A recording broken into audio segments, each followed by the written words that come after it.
रात का समय था। मथुरा नगरी दीपों से सजी हुई थी। राजमहल के द्वार पर शहनाइयों की मधुर धुन बज रही थी, क्योंकि आज मथुरा के राजा कंस अपनी प्रिय बहन देवकी की विदाई कर रहे थे।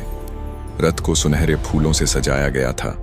देवकी अपने पति वसुदेव के साथ रथ पर बैठी थीं, चेहरे पर हल्की मुस्कान, आंखों में भविष्य के सपनों की चमक। कंस ने स्वयं रथ की लगाम संभाल रखी थी, जैसे अपनी बहन को अंतिम बार अपने हाथों से विदा करने का सौभाग्य पा रहा हो।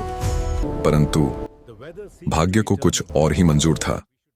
अचानक आकाश में काले बादल छा गए, ठंडी हवाएं चलने लगीं, दीपक की लौ कांपने लगी। तभी एक भयानक गर्जना के साथ आकाश से एक दिव्य आवाज गूंज उठी। कंस, देवकी का 8वां पुत्र तेरे मृत्यु का कारण बनेगा। ये शब्द जैसे समय को थाम गए हों। कंस की आंखों में क्रोध और भय की ज्वाला एक साथ भड़क उठी। रथ के पहिए थम गए। उसने तलवार खींची और उसी क्षण अपनी बहन की जान लेने को तत्पर हो गया। लेकिन वसुदेव बीच में आ गए। हे कंस, यह तुम्हारी बहन है, कृपया इसे क्षमा करो। कंस कुछ पल के लिए रुका, परंतु उसके मन में संदेह और डर का बीज जम चुका था। उसने देवकी और वसुदेव को बंदी बना लिया और उन्हें मथुरा के अंधेरे सीलन भरे कारावास में डाल दिया। वर्ष बीतते गए और देवकी के 6 पुत्र कंस के हाथों मारे गए। 7वां गर्भ रहस्यमय तरीके से रोहिणी के गर्भ में चला गया। और फिर आई वह रात, आषाढ़ कृष्ण अष्टमी, अर्धरात्रि का समय। बाहर घनघोर वर्षा हो रही थी। कारागार के भीतर देवकी ने अपने 8वें पुत्र को जन्म दिया। नीलवर्ण, मुख पर दिव्य आभा, आंखों में करुणा और शक्ति का संगम।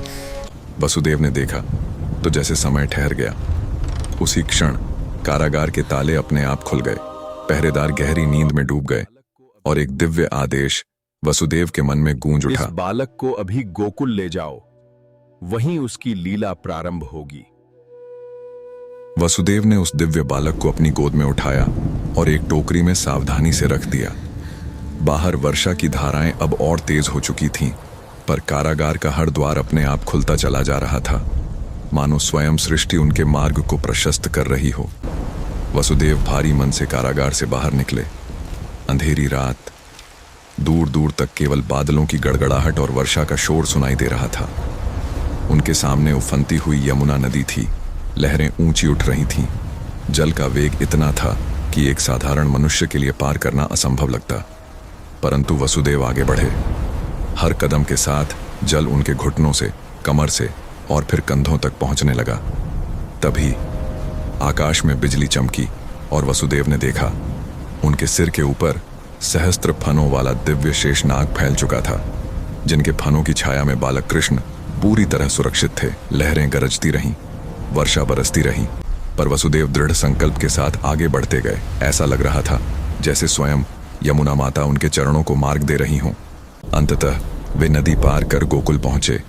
वहां नंद बाबा के घर में यशोदा गहरी नींद में थी। वसुदेव ने धीरे से टोकरी खोली और उस दिव्य शिशु को यशोदा के पास सुला दिया। उन्होंने देखा यशोदा के बगल में एक नवजात कन्या सो रही थी। वसुदेव ने उस कन्या को टोकरी में रखा और उसी मार्ग से वापस मथुरा लौट गए। कारागार पहुंचते ही द्वार अपने आप बंद हो गए और पहरेदार फिर से सतर्क हो उठे, मानो कुछ हुआ ही ना हो। परंतु कंस के भाग्य का निर्णय उस रात हो चुका था।